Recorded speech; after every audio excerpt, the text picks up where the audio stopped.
여러분 안녕하세요. 네.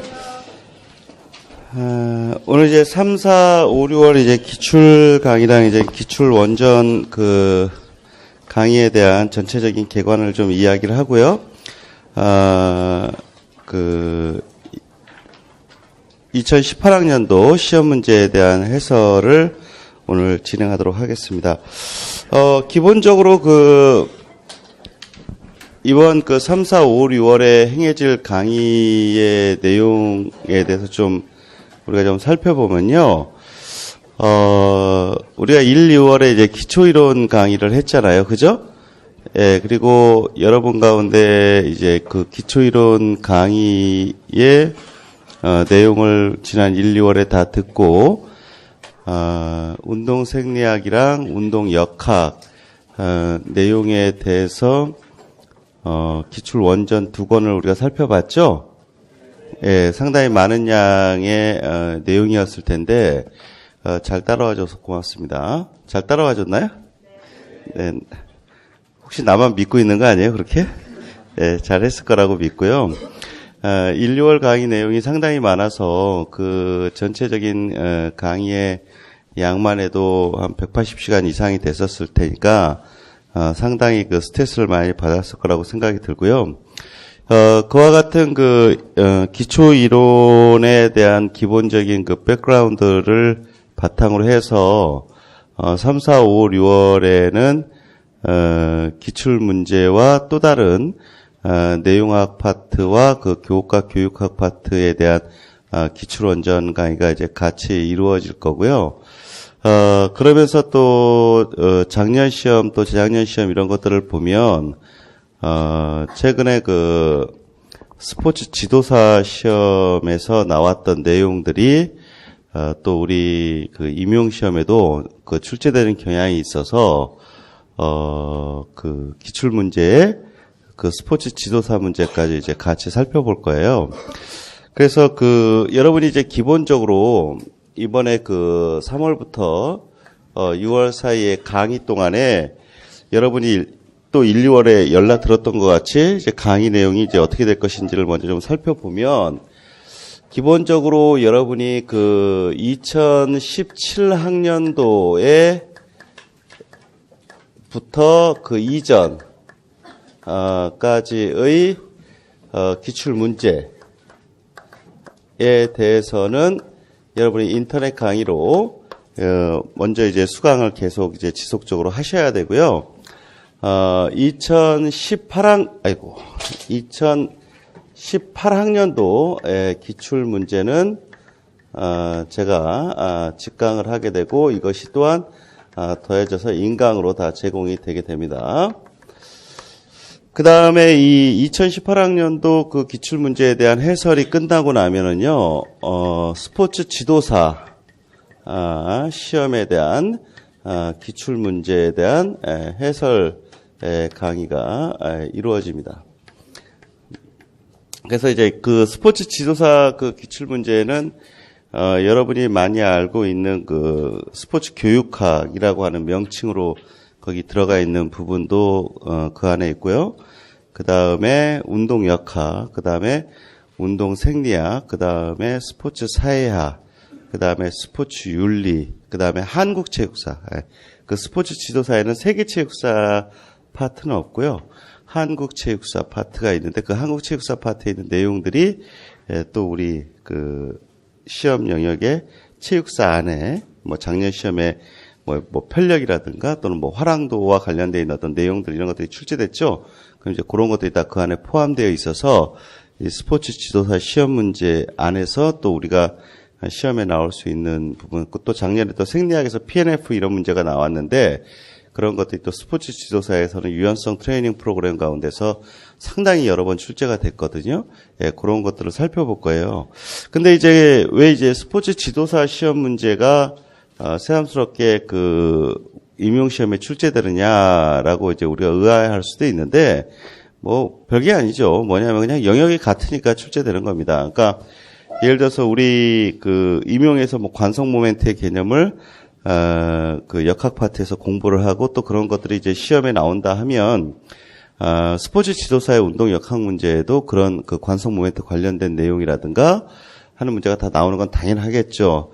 그 다음에 뭐 작년에 어떤 특정 그 운동의 시간과 운동의 강도에 따른 동원되는 에너지 시스템. 그러니까 우리가 3대 에너지 시스템으로 뭐 ATP, PC 시스템, 그다음 무사원성 해당 과정, 즉 젖산 시스템, 그다음에 산소 시스템 이렇게 세 가지를 들 수가 있는데 이와 같은 세 가지 시스템에 대한 그 에너지 대사 과정에서 그 에너지 인산 화합물의 ATP를 생성해서 그것의 분해 과정에서 생기는 에너지를 통해서 우리가 이제 근수축에 활용을 하게 되잖아요.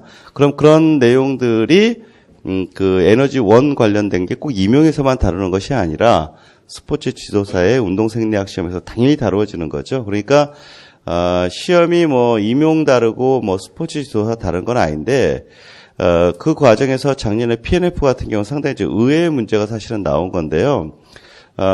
물론 이제 어떤 그 문제를 풀어가는 데 있어서 우리가 뭐 금방추라든가 또 그 안에 하부에 그 답이 요구되는 여러 가지의 그 문제들도 있었습니다만 우리가 일반적인 임용에서 다루어지는 그 거의 대부분의 내용들이 다 스포츠 지도사에 공통적으로 나옵니다. 그래서 저도 이제 그 몇 년 전에 그 스포츠 지도사 교재를 우리 임용에서 상당히 유명한 여러 선생님들이랑 같이 이제 우리 임용과 상관없이 저도 이제 저서를 낸 적이 있었는데 그 스포츠 지도사의 시험 문제가 우리 임용에 출제될 경향을 우리가 좀 잘 반영을 해야 될 것 같아요. 그리고 그와 같은 또 이유로는 뭐가 있냐면 스포츠 지도사도 출제위원이 있거든요. 그 출제위원들의 그 인력 풀이 임용에 또 들어온다는 겁니다. 그러니까 예를 들면 작년에 생리학 시험 문제는 충청도의 뭐 지역에 이제 운동생리학 교수님이 출제를 했는데 그분이 예를 들면 스포츠 지도사 시험도 출제를 하고 또 임용 시험도 출제를 하면서 자연스럽게 당신께서 출제했던 내용 가운데 그래도 임용에도 충분히 반영 가능한 그런 문제를 이제 냈기 때문에 그런 부분들이 그 시험에 반영이 되는 겁니다. 그러니까 스포츠 지도사 시험은 좀 임용이랑 좀 다른 게 뭐냐면 먼저 문제은행식으로 만들거든요. 스포츠 지도사 시험 어디서 출제하는지 알아요? 국민체육진흥공단에서 합니다. 그러니까 우리 임용 시험은 한국교육과정평가원에서 이제 관장을 하지만 그 스포츠 지도사 시험은 국민체육진흥공단 산하의 스포츠개발원에서 하거든요. 그러니까 스포츠개발원은 여러분 과거에 그 태릉에 있는 스포츠과학연구소 있죠. 한국체육과학연구원으로 그 다음에 나중에 개칭이 됐다가 지금 스포츠개발원으로 바꿨는데 그곳에서 관장을 합니다. 그래서 미리 어떻게 했냐면 각 학회, 그러니까 예를 들면 우리가 운동생리학이다. 그럼 운동생리학회, 역학이다. 그럼 운동역학회에서 굉장히 중요한 역할을 하는 교수님들이 미리 다 문제를 출제를 해서 이미 문제 은행식으로 다 문제를 만들어 놓은 상태예요.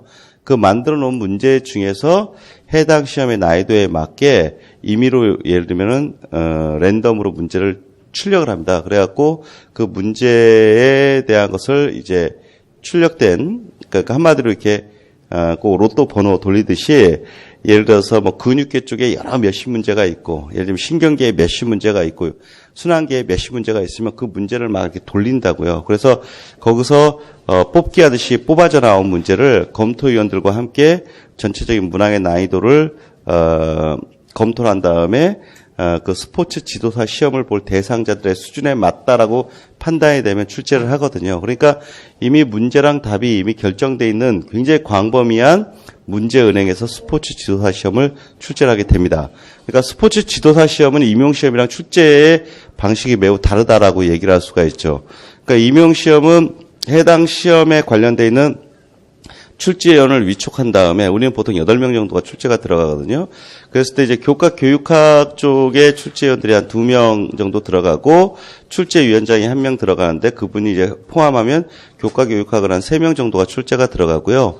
교과 내용학은 우리가 5명 정도가 출제가 들어가고 그래서 8명의 출제위원회다가 또 그와 그에 상응하는 수의 검토위원들이 또 들어가서 상당히 많은 수가 우리 임용시험을 3주간 출제를 하게 됩니다. 그래서 예를 들면 문제은행식으로 우리는 출제하지 않기 때문에 임용시험은 그때그때 상당히 그 문제 형식이라든가 이런 것들이 다양화되고 그리고 또 우리 수험생들이 예측할 수 없는 그런 문제들이 출제가 되는 반면에 스포츠 지도사 시험은 과거에 이미 출제가 된 문제은행식으로 출제를 합니다. 그렇기 때문에 이미 문제 수가 몇천 개가 이미 결정되어 있는 것이죠. 근데 그 내용들이 결국 매번 뽑기를 하기 때문에 몇 년도에 그 스포츠 지도사 시험의 기출문제를 살펴보면 스포츠 지도사 시험에서 각 영역별로 뭐가 나올지는 충분히 예상이 가능하죠.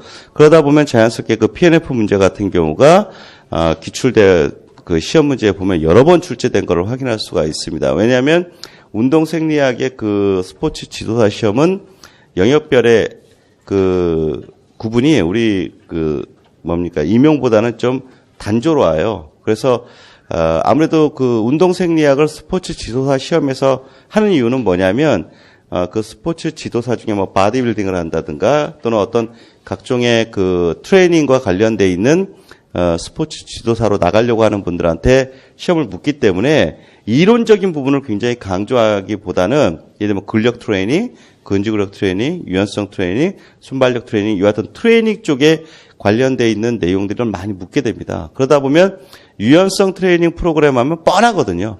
뭐 동적 스트레칭이다, 뭐 예를 들면 정적 스트레칭이다, PNF다 그 몇 개가 있기 때문에 그것들이 계속 반복돼서 출제되는 경향이 있고 그런 것들이 우리 시험에 반영이 됩니다. 그래서 제가 이번에 그 스포츠 지도사 기출문제 해설 강의를 하게 될 건데 이게 그 중요한 건 객관식 시험 문제예요.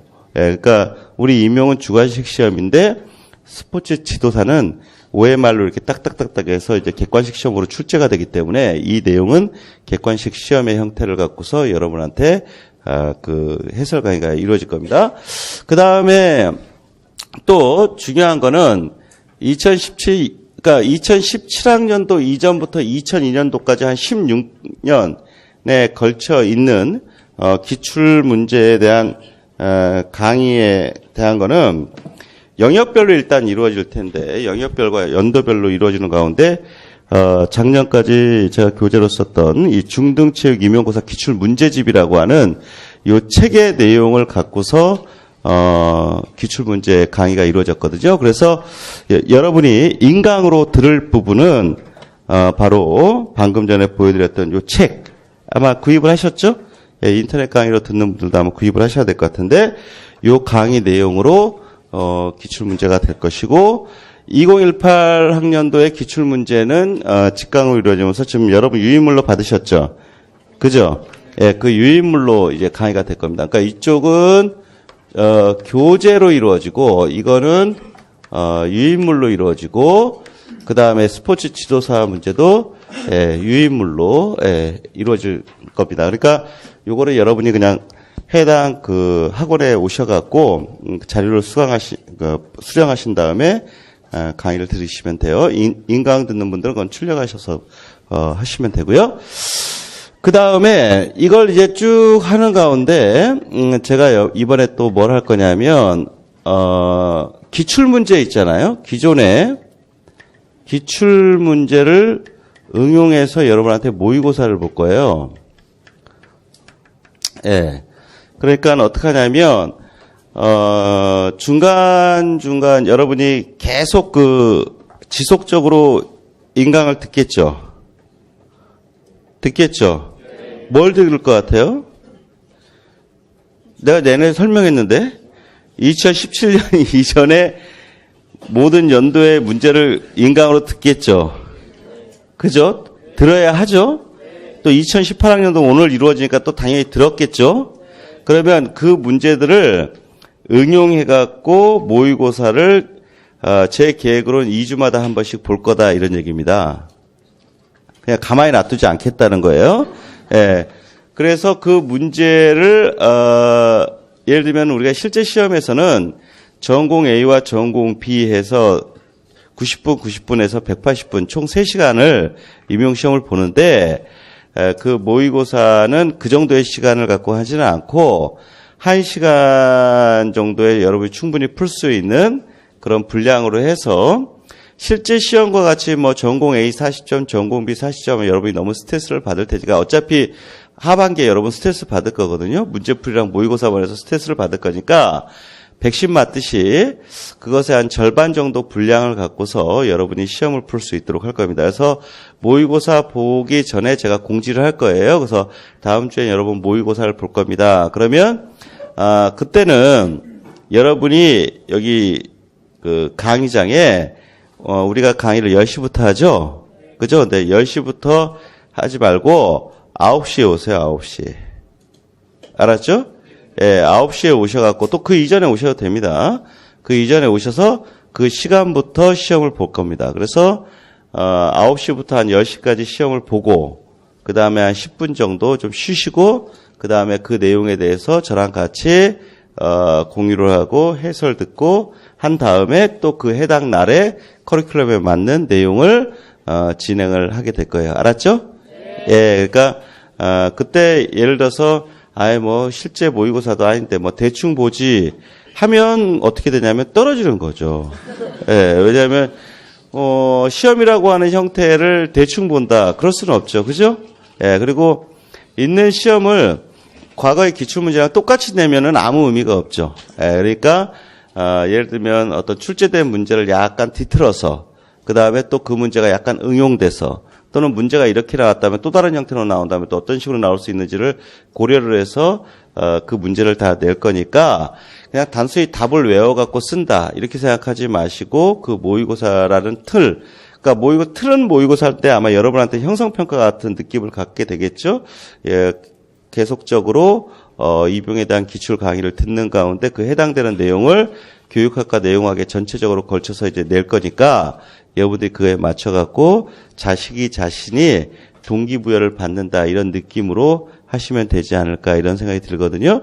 그래서 현재 모의고사의 총 횟수는 아직 결정을 못했어요. 그래서 마음은 한 6회 정도 예를 들면 2주 건너 한 번씩 하는데 4개월 동안에 6회에서 8회 정도를 지금 계획을 하고 있고 그와 관련돼서 좀 여러분들이 실제로 자기 자신이 시험을 풀면서 점수의 향상 이런 것들도 동기부여를 받기를 좀 바라는 의도로 했습니다. 그래서 기출문제 응용 모의고사가 현재 계획상은 8회 정도를 최대 계획하고 있는데 이것은 변경이 가능합니다. 이거보다 더 늘어날 수도 있고 좀 줄어들 수도 있겠다. 이렇게 말씀을 드릴 수 있고요. 그 다음에는 이제 여기다가 이제 3월, 6월에 이제 기출 원전이 또 이제, 이루어질 건데, 이번에는 총 3권의 내용들이 아마 이루어질 것 같아요.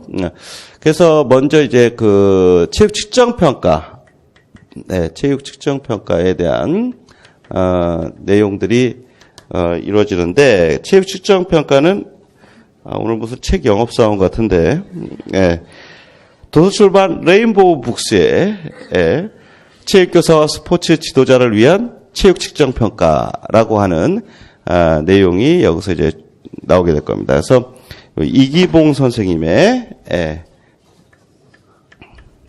조선대학교 교수님이시죠? 그 다음에 또 하나는 이제 스포츠 사약. 작년에도 한 10점 정도 출제가 되었는데 상당히 좀 많이 출제가 되고 그 다음에 최신의 어떤 경향들이 좀 많이 반영되는 특성을 갖고 있는 게 이 스포츠 사약인데, 이 스포츠 사약은, 대한미디어의 2급 스포츠 지도사 교재를 갖고 하도록 하겠습니다. 저자분은 이제 권순용, 이제 서울대 교수죠. 그 다음에 조욱연, 이 두 분에 의해서 이루어지는 거고요. 그 다음 또 하나는, 작년에 교과교육학에서도 나왔던, 체육교육과정 총론.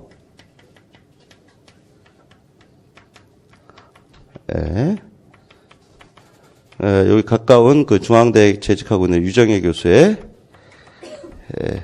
저서로 되어 있죠. 그래서 이 3권의, 내용을, 추가적으로, 강의가 될 겁니다. 그러니까, 여러분이 좀, 내용이 분명히 전체적으로 하다 보면 좀 타이트하게 될 것 같고요. 그래서, 이 상황들을 전체적으로 같이 하다 보면 1, 2월 강의 열심히 들었을 거고 3, 4, 5, 6월 강의를 하고 나면 기본적으로 기초이론을 1, 2월 동안에 5권을 했을 거고요. 그죠? 예, 생리학과 역학에 대한 것을 심화해서 교재를 2권을 했고, 그러니까 책으로 보면 7권을 하겠죠? 그 다음에 이번 3, 4, 5, 6월 달에 또 내용학과 교육학 교재 중에 3권을 하니까 책으로 10권을 아마 채우게 될 것 같고요. 예, 그 다음에 또 기출문제를 여러분이 17년에 걸쳐 있는 내용을 하게 될 거니까 상당히 양이 많습니다. 예, 생각한 것보다 굉장히 많아요. 여러분 지금 현재 오늘 받아 있는 작년도 시험 문제가 총 페이지 수가 몇 페이지인지 한번 봐봐요. 페이지 수.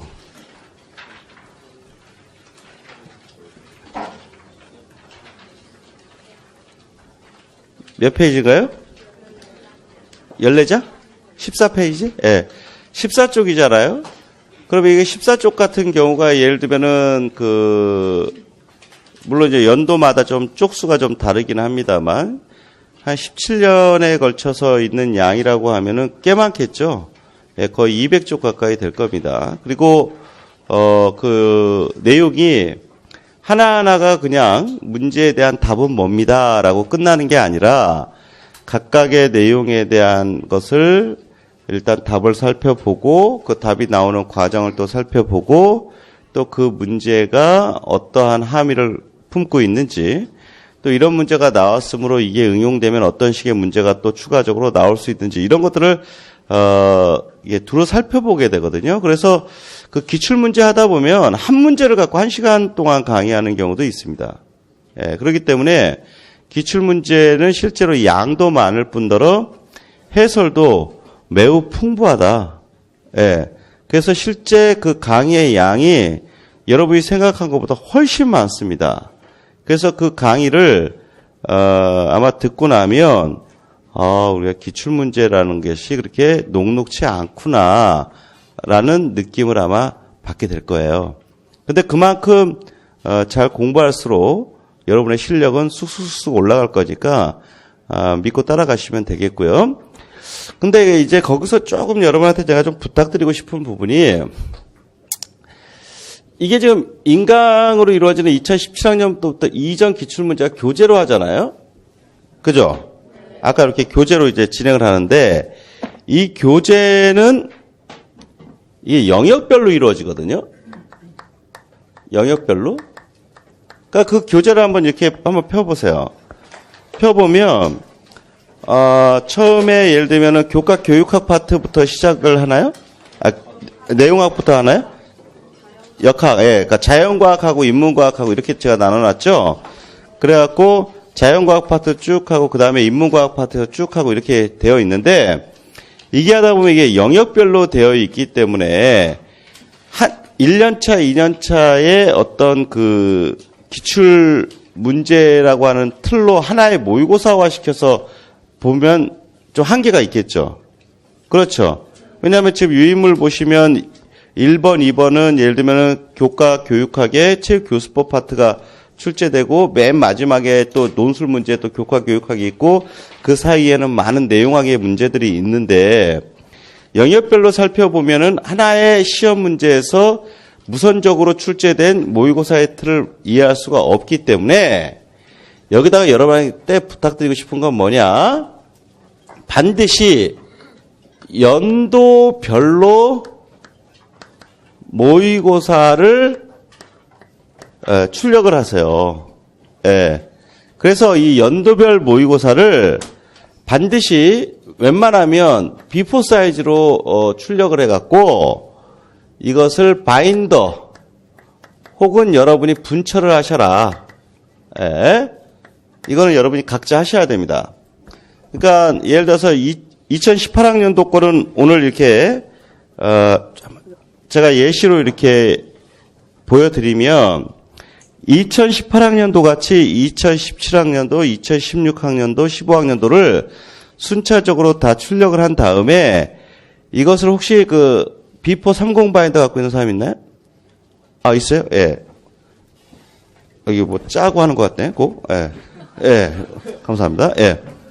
요런 식의 바인더를 좀 준비를 하셔서 저는 바인더가 좋더라고요. 분철된 것보다는 바인더가 왜냐면 그때그때 사이사이에 끼워 넣으면서 할 수가 있기 때문에 이 선생님 벌써 해놓으셨네? 예, 훌륭하십니다. 예. 이런 식으로 이렇게 해달라 이거예요. 그래서 2018학년도에 2018학년도 걸 하고 또 이것은 웬만하면 단면으로 해라. 양면으로 출력하지 말고 이 선생님은 벌써 단면으로 해놓으셨네요. 예. 예. 단면으로 한 다음에 요 단면 뒤에 보면은 이 양쪽 면이 있잖아요. 그러면 한쪽에는 시험 문제가 있고 이쪽이 옆에는 비어있는 공란이 있겠죠. 그러면 해당되는 쪽에 어떤 문제들에 있어서 해설뿐만이 아니라 보충할 수 있는 내용들이 있다면 그 옆에 비어있는 공간에 그와 같은 것들을 이렇게 써놓게 되면 이 기출문제 바인더만 쭉 넘겨가시면 자연스럽게 어떻게 될까요? 예, 전체 영역별로 공부에 대한 정리가 될 수 있을 겁니다. 예, 그리고 우리가 이제 공부를 하다 보면, 네, 고맙습니다. 네. 공부를 하다 보면 굉장히 중요한 게 뭐냐면, 우리가 뭔가 선생님으로부터 뭘 강의를 들었다. 또 친구와 뭐 스터디를 했다. 혹은 책을 봤다. 하면은 공부가 된 것 같이 착각을 하는 경우가 많거든요. 그러니까 공부가 됐다는 거는 뭐냐? 지식을 알고 그 다음에 그것을 이해하고 그 다음에 시험 문제에 응용할 수 있어야 공부가 된 거예요. 근데 우리가 강의를 들었다 책을 봤다 정도는 지식을 그냥 아는 딱 그 수준이에요. 그러니까 우리가 3단계 중에 1단계밖에 아직 안 된 상태죠. 이해는 아직 덜 된 상태고 실제 시험 문제에도 응용이 덜 된 거거든요. 그러니까 1, 2월에 우리가 그 전체 이론을 5권을 갖고 살펴봤죠.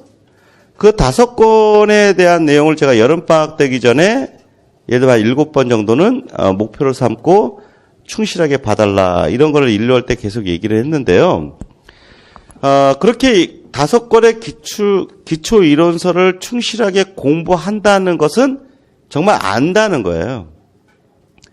그리고 그걸 여러 번 반복해서 보면서 친구들과 공부하거나 혼자 공부하는 과정에서 이해라고 하는 걸 하잖아요. 그죠? 그때 그 이해라고 하는 부분들을 하는 보조적인 굉장히 좋은 수단이 모의고사예요. 예. 근데 그 모의고사의 가장 좋은 형태는 실제 모의고사는 역시 기출문제예요. 예. 그래서 예를 들어서 선생님 혹시 임용을 올해 처음 준비하네? 보긴 봤는데 제대로 못 봤어요? 그러면은 뭐 한 17년도의 기출문제는 다 살펴봤어요? 예. 그러면은 이렇게 살펴보지 않았다면 그 기출문제 하나하나 연도 문제는 다 자기한테는 새로운 거잖아요. 그렇죠? 그거를 한 번은 시험 봐봐야 되는 거예요. 그런데 만약에 이게 이런 기출 문제집을 통해서 선생님이 강의하는 내용들을 그냥 막 받아 적고 아마 이제 듣다 보면은 설명이 굉장히 많기 때문에 받아 적기 급할 거예요. 우리 선생님은 작년에 혹시 들으셨죠? 예, 한번 줘봐요. 우리 선생님이 작년에 들으셨나 봐요. 그러면 작년에 떨어졌다는 얘기인데요. 예. 미안합니다. 예. 요 기출 문제집을 이렇게 보면, 예. 여기, 이게 몇 쪽이죠? 여러분 5쪽 있잖아요? 한번 펴봐요. 우리 선생님이 참 열심히 하셨는데 올해 합격이 잘 될 것 같다는 느낌이 드는데, 5쪽의 내용만 이렇다고요. 문제 하나를 갖고서 우리 선생님이 이렇게 수업 속에서 같이 한 게 요만큼이 나왔다 이거예요. 예. 그러니까 이런 것들이 시간이 아까 왜 한 문제 갖고 1시간 한다는 게. 그 다음에 예를 들면 그 다음 이 6쪽 7쪽 봐봐요. 그 안에 내용이 또 이렇게 설명이 이렇게 이루어져 있다고요. 그러니까 가의가 이렇다고요. 예. 그렇기 때문에 강의를 들으면 참 잘한다. 강의를 너무 잘한다. 이런 생각을 아마 하게 될 건데, 요 문제집을 다 떼면 그게 4개월 걸린 거예요. 예. 강의로만. 예. 그럼 여러분이 주당 하루, 이틀 정도를 이제 강의를 이제 풀로 이제 듣게 될 텐데, 인터넷 강의로요.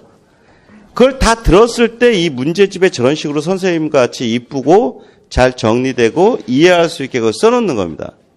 근데 듣는 걸로만 끝나면 안 돼요. 매번 얘기하지만. 강의는 다 같이 듣지만 이해하는 수준은 다 다를 수 있거든요. 그래서 중요한 건 이 연도별 모의고사를 여러분이 반드시 직접 풀어봐야 됩니다.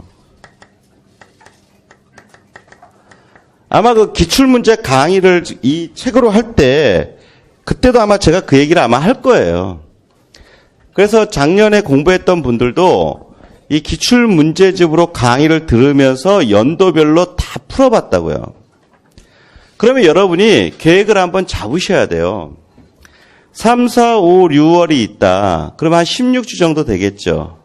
그죠? 그러면 한 주에 한 번씩 풀으면 거의 그 진도에 맞겠죠? 그렇지 않을까요? 예, 2018학년도 한번 해설도 들었지만 한번 풀어보고 2017학년도 풀어보고 이렇게 하다 보면 4개월이 가겠죠. 그러면 한 주에 한 번은 여러분이 날을 잡아서 모의고사를 직접 실제 문제로 모의고사라 생각하고 풀어보는 거예요. 학원에서 저 같은 강사들이 내는 그 모의고사라 실제 기출문제를 비교하면 잽이 안 돼요. 실제 문제가 훨씬 좋다고요. 예. 예를 들어서 저희 학원 강사들이 내는 모의고사는 물론 이제 각자 선생님들마다 어떻게 되는지는 그 패턴들은 다르겠습니다만 저 같은 경우는 뭐 저에 대해서 저밖에 모를 테니까 혼자 낸단 말이에요. 그 혼자 내다 보면 어떤 틀이 잡혀갖고 그 틀을 벗어나지 못한단 말이에요. 그런데 그 실제 시험은 앞서도 얘기했지만 8명의 출제위원과 그 수만큼의 검토위원이 같이 문제를 낸단 말이에요. 그리고 그 사람들이 대충 아무나 뽑아온 게 아니라 각 분야에서 내놓으라 하는 분들이 문제 하나하나를 내기 위해서 3주간 낸단 말이에요. 예. 저희 같은 경우는 예를 들어서 전공 A와 B 합쳐서 한 22문제 정도 되는데 그거를 일주일에 거쳐서 혼자 낸단 말이에요. 그러니까 쏟아붓는 시간과 역량의 차이가 비교될 수가 없죠. 그렇지 않겠습니까?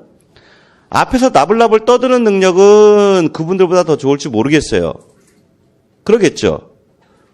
입만 살아갖고 떠드는 거니까 저 같은 사람은. 근데 실제적인 학문적인 부분의 깊이와 이해는 그분들이 훨씬 더 깊지 않겠습니까? 너무도 당연한 거예요. 근데 그것도 충분한 시간을 갖고서 거기다가 행정 인력까지 다 붙어서 합니다. 뭐냐면 문제를 보시면 거기에 뭐 무슨 노트, 무슨 그림, 별의별 게 다 있죠. 그게 예를 들면 한국교육과정평가원의 일러스터들이 다 붙어갖고 해준다고요. 그러니까 그런 일러스트레이터들이 다 붙어서 다 모양새까지 잡아주기 때문에 실제 시험보다 학원계의 모의고사는 수준 자체가 떨어져도 한참 떨어진다고밖에 볼 수 없죠. 인정해야 하는 겁니다. 그러니까 가장 좋은 것은 실제 시험이에요. 그러므로 자, 잘 들어요. 3, 4, 5, 6월 동안 각자 계획을 잡아서 한 주에 하나 혹은 2개를 잡아서 각 연도별 모의고사를 직접 시험 봐라. 알았죠?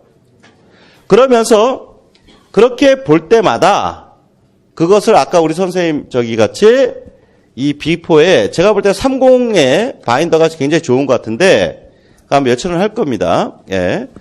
그것을 사갖고 거기에다 볼 때마다 탁탁탁탁 분철을 하라는 얘기예요.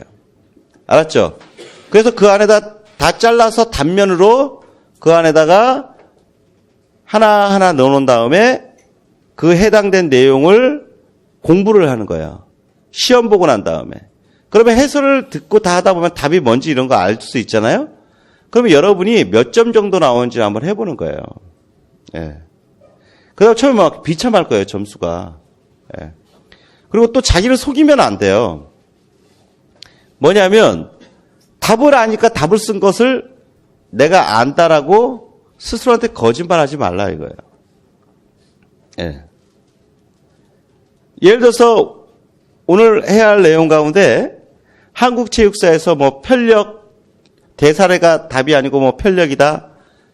그다음 뭐 국가가 정한 뭐 무슨 교육기관이 아니라 법률로 정한 국가교육기관이 아니라 법률로 정해져 있지 않는 민간 교육기관이다. 뭐 이런 식의 답이 되는 걸 해설을 들었고 아는 것 때문에 내가 풀었다고 해서 내가 안다. 답이 점수가 높다. 이렇게 하면 안 된다는 거예요. 그리고 나서 전공 나 60점이야.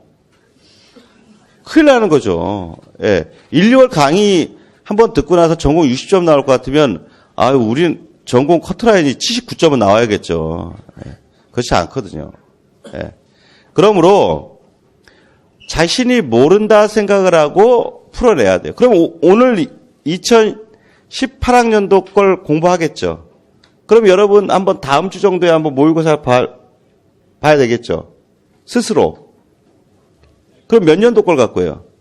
2017학년도 걸 갖고 냉정하게 봐봐라 이거예요. 그럼 여러분들 가운데 초수가 아니라 재수 뭐 이런 분들은 기출문제를 다 봤기 때문에 그걸 알 수 있거든요. 그래도 한번 봐봐요. 특히나 초수생들은 뭘 권하고 싶냐면 초수 혹은 초수급 재수, 예? 시험 한번 봐봤다고 재수는 아닙니다. 재수는 뭐냐? 정말 열심히 해갖고 1년 내내 공부를 한 다음에 시험을 봤는데 아깝게 떨어진 사람. 이게 재수생이에요. 시험 한번 그 몇만 원 내고서 그냥 시험장 들려갖고 날씨 따뜻하구나. 사람들 몇 명 있네.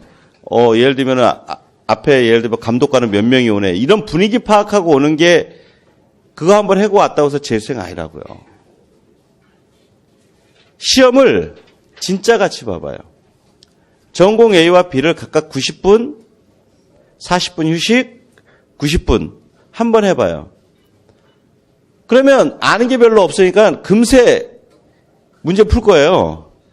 아는 거 서너 문제, 나머지 몰라. 그때 90분 동안 앉아있는 것도 굉장히 곤욕이에요. 근데 첫 해 있죠. 첫 해는 무조건 해봐요, 그냥. 승질 나더라도 그냥 90분간 막 버텨봐요, 그냥. 그리고 모르는 답이라도 그냥 막 글짓기라도 해서 버텨보는 연습을 한 번은 해보세요.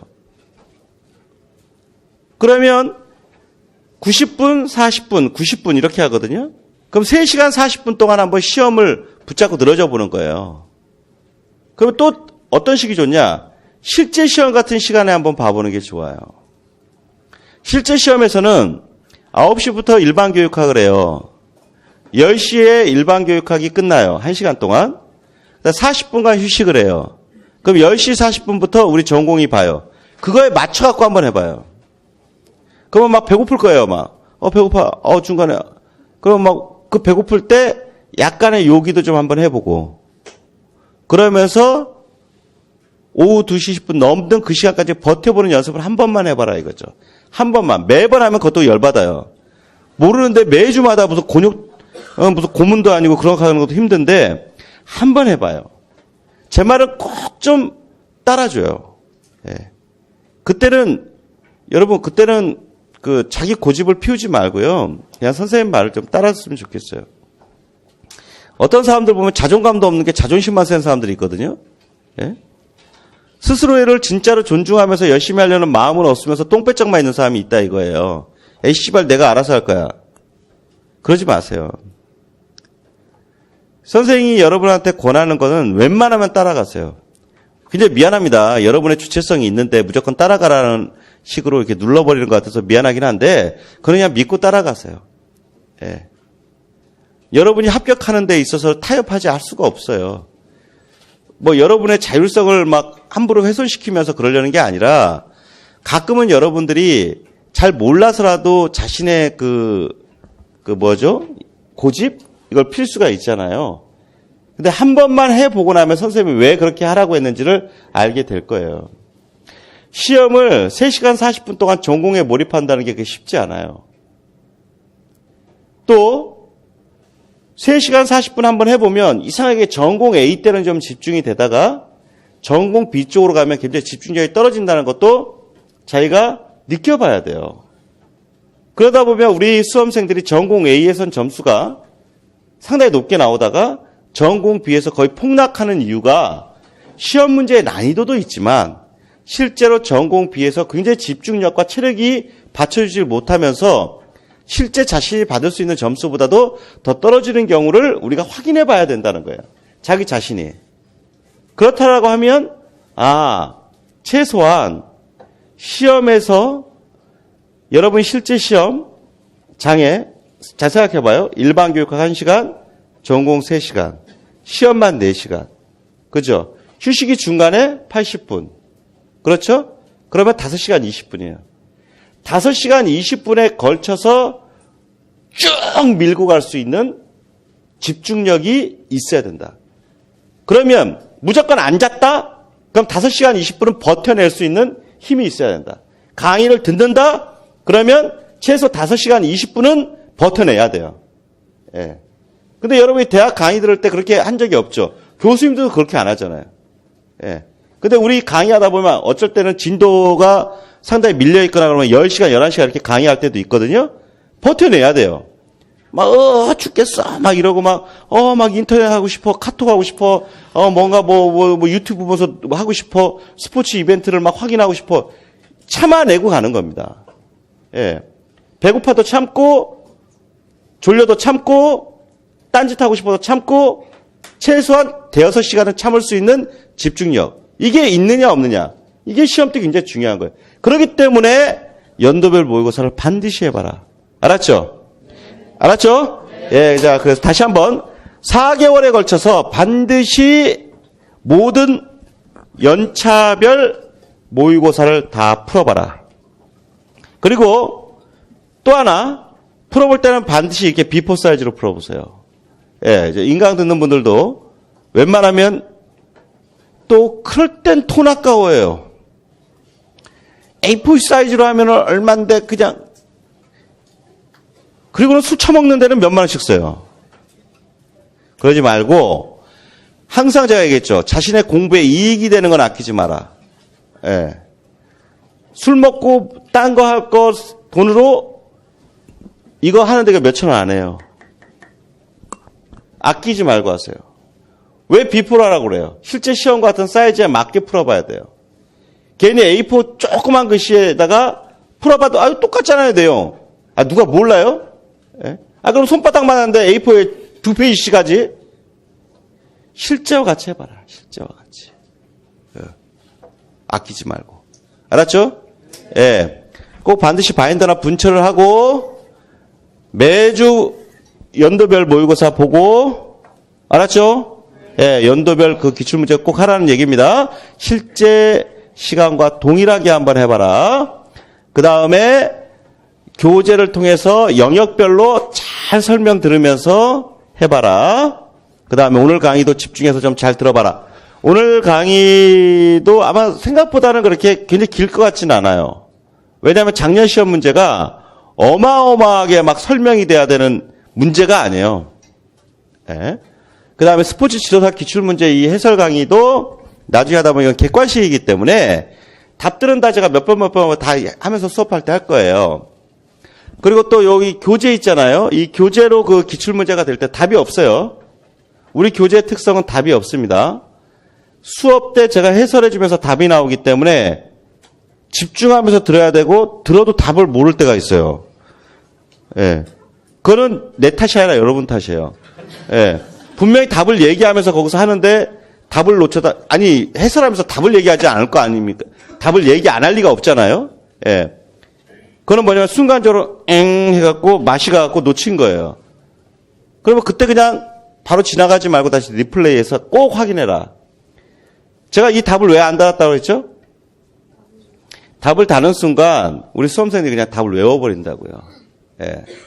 그리고 어떠냐? 집중을 안 해요. 예. 이미 답은 이때 하고 나면 또 연도별 강의가 또 기출 강의가 있는데 거기에 다 답을 다 달아줬다고요. 유인물로도 줬어요. 그런데 이 기출 문제집 자체에는 답을 안 단 이유가 내용 자체에 몰입해라. 그런 의도로 답을 닫지 않았으니까 잘 들어서 자기 걸로 만들어야 됩니다. 알았죠? 예. 그런 다음에 이 기출문제 응용 모의고사는 1시간 분량 정도로 푸는 시간에서 할 거고, 기출원전 이 3권에 관련된 것은 각각의 시간들은 실제로 한번 해봐야 될 것 같아요. 예. 딱딱 그냥 이거는 몇 주에 하겠다, 몇 주에 하겠다 하는 게는 불가능할 것 같아요. 지금 예상하는 게. 아무래도 보면 체육 측정평가가 아마 시간이 가장 많이 있을 것 같고요. 그 다음에 스포츠사회학과 체육교육과정 총론은 실제로 하는 과정에서 보면 그렇게 오래 걸릴 것 같지 않아요. 왜냐하면 또 체육교육과정 총론에서 거기 보면 2009, 또 2011, 2015 이렇게 교육과정에 대한 비교는 이미 우리가 1월 달에 했던 강의에 기초 이론서에 다 다뤄진 내용이기 때문에 그걸 다 스킵하고 한다면 상당히 양이 생각보다 좀 줄어들 것 같고요. 또 스포츠사회학 같은 경우는 거의 암기 문제에 해당하기 때문에 제가 수업 때 쓸데없는 얘기만 하지 않는다면 상당히 빠르게 진행할 수 있지 않을까 이런 생각이 듭니다. 그래서 되도록이면 진도 중심으로 좀 빠르게 나가려고 그렇게 생각을 하고 있어요.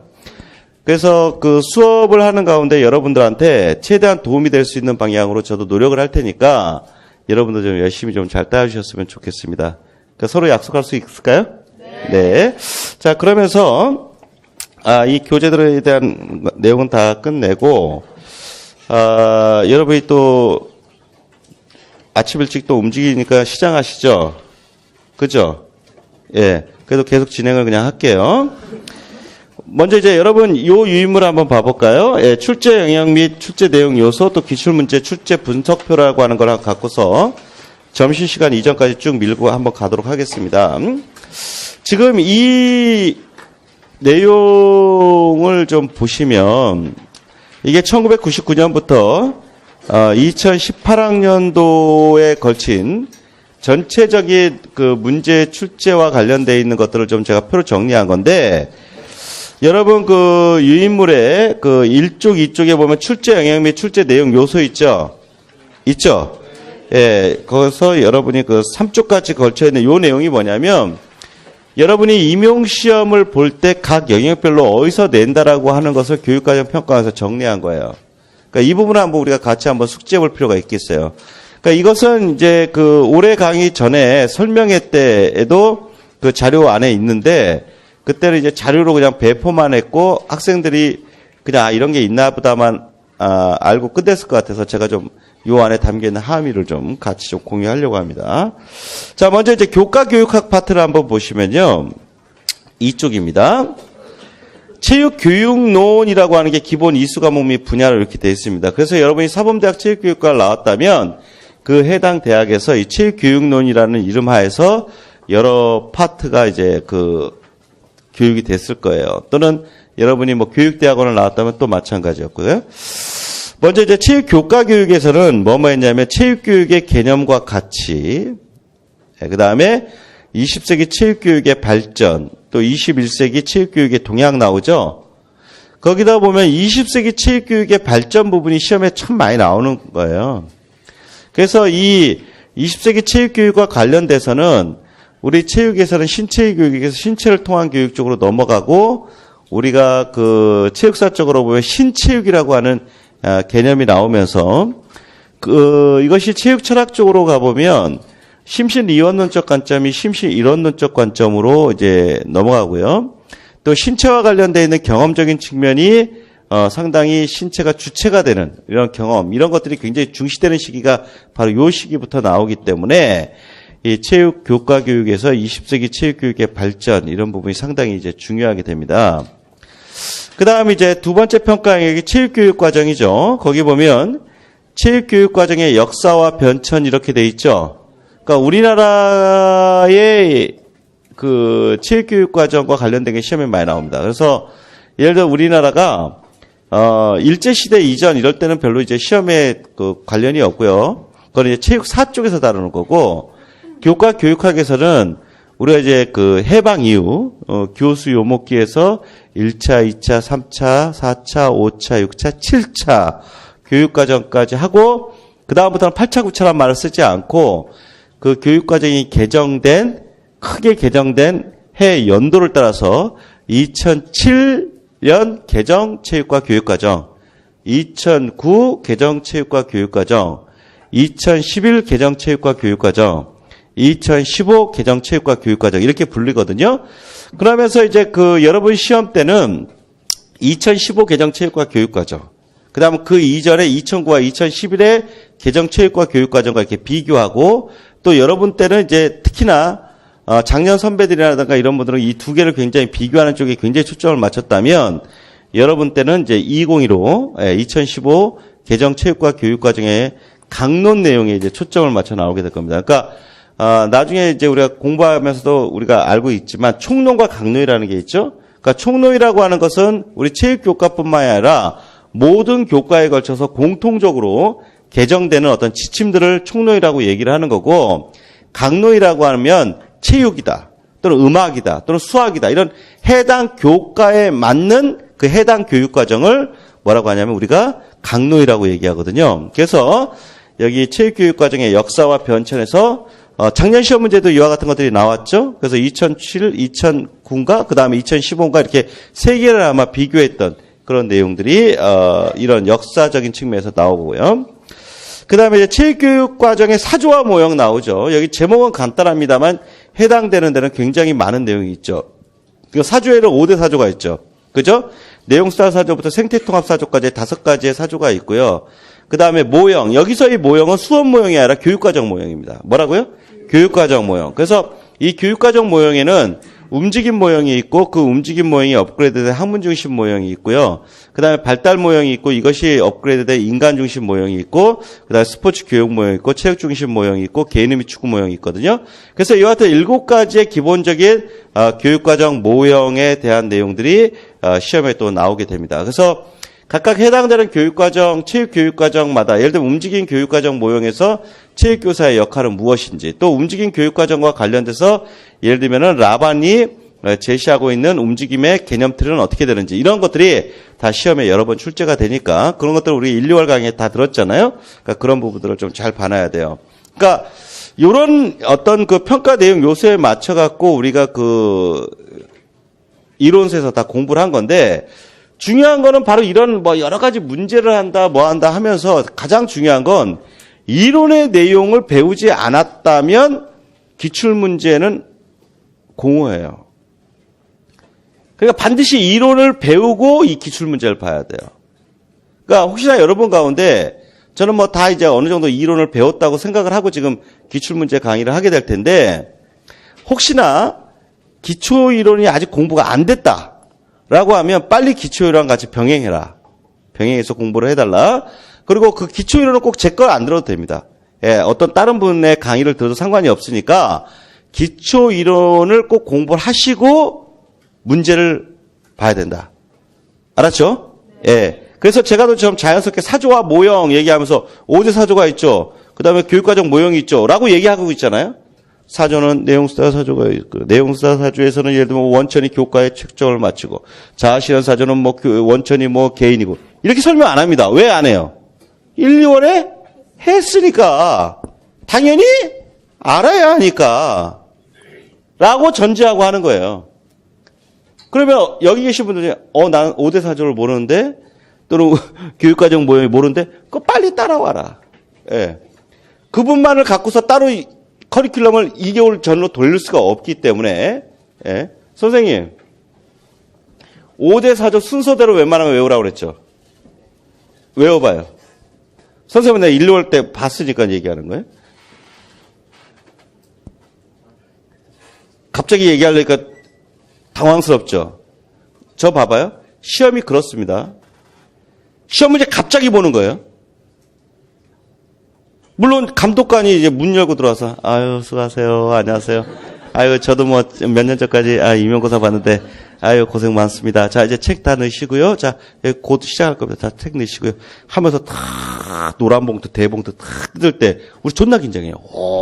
문제 뭐지? 하면서 막 고개 빼고 보는데 괜히 어떤 좀 친절한 선생님은 괜히 이렇게 문제를 이렇게 들척하면서 한번 이렇게 생각. 이렇게 보여주려는 액션도 좀 취하고 막 이러거나 어떤 분도 어허 자 빨리 넣으세요 딱 이러면서 괜히 이제 이게 선배 교사로서의 권위를 찾기 위해서인지 뭐 이렇게 하기도 하고 막 이러거든요. 근데 그런 문제에 그때 어떠한 지금 여기서 배우는 모든 내용을 지금 여러분이 모르고 있다 스스로. 여러분들 중에 강의를 듣는데 내가 아직 암기를 못했다. 암기 못한 건 괜찮아요. 뭔 소리인지를 모르겠다. 지금 강의를 들었는데 난 사조를 모르겠다. 들어본 바가 없다. 뚫린 기였는데 왜 나는 기억이 안 날까? 그러면 문제예요. 자, 5대 사조 순서대로 얘기해봐요. 내용 숙달, 자아 실현, 사회 재건, 학습 과정, 생태 통합 이렇게 이거 기본이에요. 예, 원천 세 가지. 그건 순서는 없지만 개인 교과 사회, 교과 개인 사회 상관없죠? 예, 요 세 가지가 있는 거죠. 그때 예를 들면 개인은 학생 개인의 발달이라고 표현할 때고 사회 그러면 사회 문화적 목표 이렇게 되고 교과는 그냥 간단히 교과 또는 교과 내용 이렇게 해도 된다고 그랬죠. 그런 것들을 알고 있어야 돼요. 예. 그게 돼야 이게 얘기가 되는 겁니다. 그러니까 빨리 따라오세요. 빨리 따라오고 빨리 그리고 잊혀졌던 거라면 다시 떠올리시고요. 그 다음에 체육교육과정 개발과 개선 나오죠. 나오죠? 그러니까 체육교육과정의 어떤 개발과 개선이 작년에 시험에도 나왔던 거예요. 그래서 어떤 거였냐면 아마 몇 번 문제였는지 모르겠지만 그 교육과정과 논술 문제였나요? 논술 문제 하위에 있었나? 또 다른 내용에서 보면은 교사가 개발해야 할 여러 가지 그 교육과정에 해서 뭐 단원 계획서부터 시작하는 이런 것들의 문제가 나왔었죠. 그랬죠. 그 다음에 시온이 얘기하고 있는 여러 가지 어떤 반성과 관련되어 있는 문제도 나왔었죠. 그런 게 다 요 체육교육과정 개발과 개선이라고 하는 데서 다 언급된 내용이에요. 그 다음에 체육교육과정의 통합적 접근 나오죠. 예, 그러면 이제 이거는 뭐냐면 교과 내 통합, 교과 간 통합과 관련되어 있는 여러 내용들이 이 안에서 다 언급되는 겁니다. 그죠? 교과 내 통합은 뭐와 관련됩니까? 선생님, 원래 그 앞자리가 두들겨 맞는 거예요. 네. 교과 내 통합은 뭐였어요?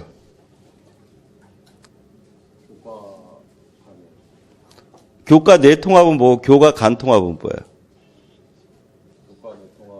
교과 내 통합은 여보 막 혼자 막 만들어내. 그러니까 이게 뭐냐면 공부를 했지만 잘 안 된다는 거예요. 아까 같이 시험장에 갑자기 선생님들이 딱 들어와갖고 문제 딱 뜯어갖고 그제서야 척 보잖아요, 그냥. 아침에 학교 갈 때부터 어느 문제가 나올 겁니다, 이럽니까? 갑자기 여러분한테 앞에 문제가 주어지잖아요. 1번에 예를 들어서 2015 교육과정이 나올지, 체육교수법이 나올지 아무것도 모르고요. 예. 기입형의 8번 문제가 역학으로 나온다, 생략으로 나올지, 체육사로 나올지 모르잖아요. 그냥 갑자기 툭 나오잖아요. 갑자기 툭 나오는 그 문제를 내가 반응을 빨리 할 수 있어야 되잖아요. 근데 제가 여러분한테 이렇게 질문을 탁 던지듯이 그 내용이 그런 식으로 시험 문제가 나한테 다가올 때 얼마나 빨리 머릿속을 원활하게 되돌려서 그 정답에 맞는 내용을 인출해낼 수 있느냐. 이게 임용시험의 관건이에요. 전공으로 보면 전공 A와 B에 각각 90분 동안 얼마나 빨리 인출해낼 수 있느냐가 굉장히 중요한 거예요. 이건 암기한다고 인출이 빨리 되는 거 아니에요. 예.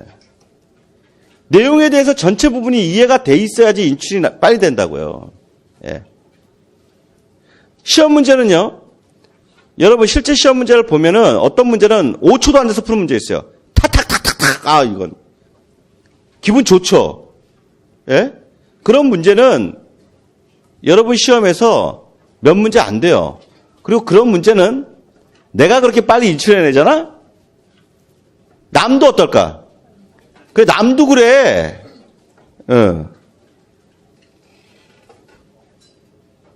여러분이 합격할 사람들이죠?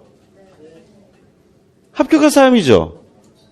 선생님, 합격할 사람이죠? 그래요. 나랑 눈이 마주쳤으면 미투입니까? 미투? 예? 맞죠? 선생님, 합격한 사람이죠? 선생님. 합격할 사람이죠. 공부 다 열심히 하죠. 그죠? 이 사람들이 예를 들면 A라는 선생님이 보자마자 5초 만에 답 나왔어. 나 빼고 3,999명은 모를 거다. 네 힘이 택도 없는 소리다. 내가 그렇게 잘하는 건 남도 다 잘한다고.